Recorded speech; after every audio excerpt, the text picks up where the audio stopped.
Ерөн сүүлийн үед би маань амьдралд элэгдэж харагдаад арьс маань хөгшөрж гин тэгэд бас дээрэс нь маш их захтанж хуурайшдаг болсон.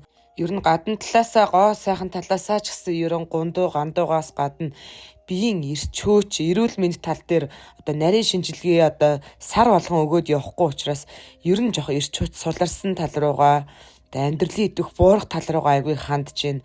Одоо үс ч гэсэн бас ингээд унаад ерөн үс зүс жоохон гундаад эхлэхээр зэрэг хүн яг хөгшрөлтийг өөрийнхөө одоо биен дээр мэдрээд ирэхээр зэрэг хэрхэн арга хэмжээ авах талаар ингээд бодож эхэлт юм байна. Гэвч надад ямар ч гаргалгаа алга яах вэ?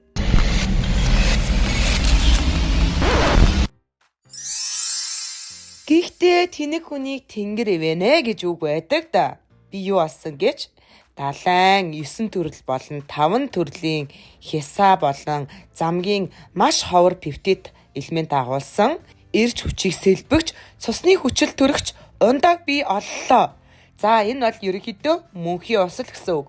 Өдөрт ердөө 2 хон ширхгийг уугаад та залуужин, эрүүлжин. Тэгээ ерөн байнгын залуужин, эрүүлжин гэсэн реклам байдаг шүү дээ. Мянга сонсохоор нэг үзэгдэг дээ. Архуу хөөж өвчтөө усууд хүртэл айхтар сүрхий эдгрээд байгаа сурагтай л байна. Яг уу хэрэглээл үзье.